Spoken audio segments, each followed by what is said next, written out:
Hai semua, Assalamualaikum warahmatullahi wabarakatuh. Kali ini mumpung ada waktu longgar, cukup longgar, dan adik Elsa juga lagi tidur nih. Jadi hari ini aku mau bikin vlog lagi. Kali ini aku mau membahas tentang kehamilan aku, cerita kehamilan aku dari hamil sampai melahirkan. Kenapa aku perlu cerita? Menurutku mungkin pengalaman aku bisa menjadi pembelajaran untuk kalian yang sekarang lagi hamil atau persiapan melahirkan. Jadi aku perlu cerita ini agar kalian semoga tidak mengalami seperti yang aku alami, yaitu kehamilannya lancar-lancar aja ya. Semoga kalian kehamilannya lancar-lancar aja. Nah, terus aku itu hamil di bulan September tahun 2019, tahun lalu. Waktu itu aku tes pack di akhir bulan karena memang menstruasiku di akhir bulan. Itu hasilnya positif tapi masih samar gitu. Memang aku tuh pas hamil selalu pas hamil itu pas tanggal menstruasi, nggak ada menstruasi itu aku mengalami kayak flu gitu, sakit, terus demam kayak gitu. Sebetulnya sebelum sebelum kehamilan adik Elsa ini aku pernah hamil di bulan Juni tapi mengalami keguguran. Kenapa aku mengalami keguguran? Karena waktu itu mungkin aku terlalu capek karena bulan Juni itu kan Lebaran. Jadi aku ada perjalanan udara waktu itu. eh, Selesai aku perjalanan udara aku mengalami keguguran. Nah, setelah keguguran aku melakukan kuret. Nah, jarak antara kuret sama hamil lagi itu sekitar 2,5 bulan. Dan aku konsultasi sama dokter, alhamdulillah boleh melanjutkan kehamilanku ini karena aku tidak mengalami kelainan gitulah istilahnya ya. Nah, pas kehamilan adik Elsa ini itu aku aku fit sekali ya, sama seperti kehamilan sebelumnya, sama seperti hamil sebelumnya. Itu aku fit, badanku fit, aku nggak mengalami morning sickness dan semacamnya. Jadi aku melakukan aktivitas seperti biasa, tapi karena aku pernah hamil dan karena kecapean terus keguguran, jadi aku lebih menjaga diri aku untuk tidak terlalu capek. Jadi bisa ditarik kesimpulannya untuk kalian yang hamil masih semester pertama itu jangan terlalu kecapean meskipun keadaan kalian fit. uh, Bisa berakibat seperti yang aku alamin. Nah, terus aku menjalani hamil ini dengan happy karena memang aku tidak mengalami morning sickness sampai di bulan ketiga itu aku mulai merasakan morning sickness. Nah, di situ aku mengalami mual, tapi nggak muntah sih aku. Ya muntah tapi cuma beberapa kali, 2 kali kalau nggak salah. Selebihnya itu cuma mual-mual aja. Dan untuk mengatasi kemualanku pada bulan itu, pada waktu aku morning sickness itu, aku makan makan apa aja yang aku selera. Jadi meskipun nggak nasi, yang penting aku makan gitu. Karena kalau kita nurutin nurutin kita nggak mau makan tuh kasihan deba yang ada di dalam perut kita ya, bumil yang lagi hamil di semester pertama. Jadi tetap lakukan tetap makan sesuai dengan keinginan kalian gitu. Dicoba aja dulu karena sekarang di badan kalian itu ada uh, makhluk hidup yang harus kalian jaga juga gitu ya. Tapi alhamdulillah aku mengalami morning sickness itu cuma sebulan lebih, nggak sampai 2 bulan, sebulan lebih, 1 mingguan gitu.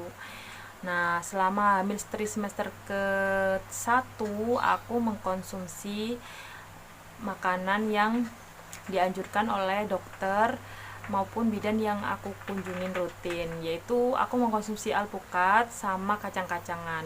Itu katanya bagus pada trimester pertama, karena trimester pertama itu waktunya pembentukan otak bayi.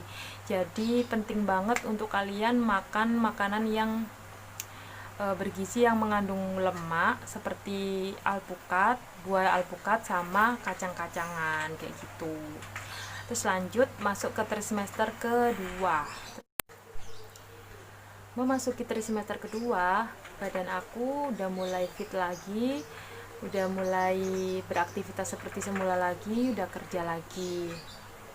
Nah, di sini aku tetap harus menjaga aktivitas aku karena aku tetap nggak boleh capek ya. Jadi kalian yang lagi hamil, meskipun kalian merasa sudah fit, tetap ingat jangan terlalu capek. Itu karena kasihan adik bayinya kan di dalam perut.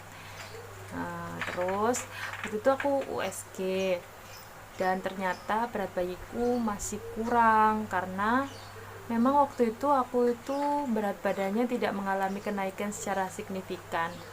Kira-kira cuma 2,5 kg sampai 3 kilo kalau nggak salah. Di bulan keempat itu aku masih berat badanku masih bertambah segitu doang. Jadi aku disarankan untuk tetap mengkonsumsi buah alpukat, kacang-kacangan ditambah es krim. Dan katanya sih di trimester kedua itu waktunya pembentukan tulang. Jadi aku dikasih makanan konsumsi tambahan. Aku waktu itu disuruh makan ikan bandeng sama gayam untuk menambah pertumbuhan tulang si bayi, mempercepat pertumbuhan tulang si bayi, gitulah pokoknya. Terus masuk di trimester ketiga, waktu itu aku mulai USG lagi. Jadi waktu trimester kedua itu bulan 4 aku USG. Terus karena terlalu fit, terus waktu itu juga rumah sakitnya sih jauh di sini, untuk ke dokter kandungan yang aku biasa periksa itu lumayan jauh. Jadi aku waktu itu males di bulan ke-5 sama 6 untuk periksa USG. Aku periksa ke bidan aja gitu. Jadi aku baru USG lagi itu di bulan ke-7 dan ternyata itu sudah masuk ke trimester ketiga. Ternyata aku mengalami plasenta perfia. Dari situ aku saranin sama kalian rajin-rajin USG di trimester kedua untuk mengetahui kondisi bayi kalian yang ada di dalam perut. Jangan sampai kayak aku. Apa itu plasenta perfia? Plasenta perfia itu plasenta yang posisinya ada di jalan lahir. Jadi bayi itu nggak bisa lewat karena plasentanya itu menghalangi jalan lahir. Kalau di Jawa sih plasenta itu nama lainnya ari-ari ya. Ari-ari itu menghalangi jalan lahir sehingga bayi itu nggak bisa turun ke bawah gitu. Nah, dari situ aku disaranin untuk mengkonsumsi minuman air kelapa muda untuk menambah air ketuban di kantong kehamilan itu. Nah, aku udah usaha untuk minum air kelapa itu setiap hari. Setiap hari aku minum air kelapa. Diharapkan bayi bisa berputar atau plasenta bisa ke atas dan bayi bisa menempati posisi yang benar kayak gitu. Aku mengkonsumsi itu sambil disuruh untuk melakukan sujud semacam posisinya itu kepala di bawah ya, kayak sujud gitu tapi agak ke atas kayak gitu. Nanti aku kasih tahu gambarnya deh yang sujud yang aku maksud itu yang kayak gimana gitu ya, mungkin di sini nanti. Nah, setelah itu aku udah usaha kayak gitu, dan akhirnya aku memutuskan untuk resign dari kerjaan aku, karena aku pengen banget lahiran normal dan kepingin banget uh, anakku anakku bisa menempati posisi yang sesungguhnya. Pokoknya pengen banget lahiran normal, intinya gitu ya. Setelah itu aku rajin di semester ketiga itu aku rajin banget ke dokter untuk mengecek keadaan anakku, takutnya mengalami hal-hal yang tidak aku inginkan. Jadi sampai buku KIA itu sampai penuh sekali karena saking rajinnya ke dokter, saking kepinginnya aku lahiran normal. Aku usahain terus USG terus setiap 2 minggu sekali. Nah, di bulan ke-8 alhamdulillah plasentanya sudah naik dan tidak menghalangi jalan lahir. Akan tetapi posisi bayinya ini menjadi sungsang, jadi bokongnya itu ada di bawah gitu, jadi kepalanya ada di atas. Si adik Elsa ini. Kemudian aku kan bingung, gimana nih dok untuk biar bisa menempati posisi semula. Katanya sih di masuk bulan ke-8 itu masih bisa berputar. Terus akhirnya aku disuruh melanjutkan mengkonsumsi air kelapa itu setiap hari. Jadi sambil mengelus perut lah, intinya gitu, bilang sama bayinya untuk minta tolong untuk turun ke bawah, sama tetap melakukan sujud kayak gitu. Nah, sudah itu ternyata masuk di bulan ke-9 adik Elsa ini tetap di posisi yang sama, cuma agak bergeser, jadinya itu posisinya itu miring gini. Enggak, kalau sungsang kan kayak gini ya, kepalanya di atas, terus pantatnya di bawah gitu ya. Terus kalau di Elsa itu gini di atas gini, terus plasentanya itu di sini dibuat bantal sama dia. Memang dari bawah itu dibuat bantal. Jadi waktu itu tuh waktu masih belum berputar plasentanya, kepalanya di bawah kayak gini, terus ada plasentanya buat bantal gitu ya sama Adelsa, terus berputar dia itu, tapi plasentanya tuh ngikut ke kepalanya Adelsa itu. Apa Adelsa yang ngikut ke plasentanya? Nggak ngerti, pokoknya dia itu miring kayak gini sampai hari H. Aku waktu itu dikasih tahu sama bidan, ini kayaknya sudah mapan gitu ya, sudah sesuai gitu kan. Nah, pas 2 minggu sebenarnya 2 minggu sebelum melahirkan itu aku dikasih tahu kalau posisinya udah bagus, udah bisa lahiran normal. Alhamdulillah, aku senang banget, aku merasa lega sekali karena usahaku berhasil. Ternyata di akhir mau melahirkan itu, ternyata adik Elsa kembali lagi ke posisinya. Itu akhirnya aku melakukan operasi.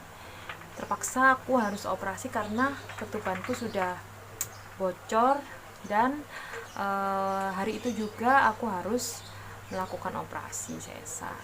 Jadi hari itu tanggal 3 Juni aku sesar di rumah sakit yang biasa aku periksa. Dan ya itulah pokoknya, intinya aku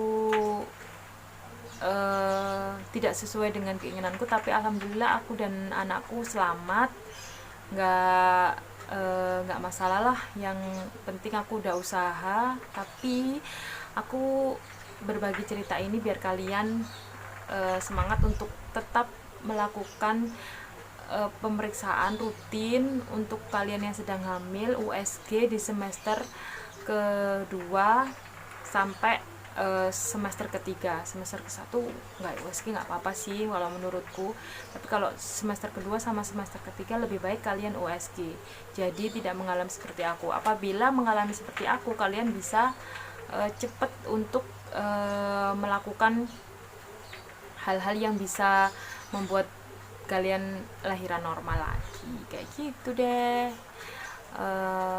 Sudah cukup video kali ini ceritaku.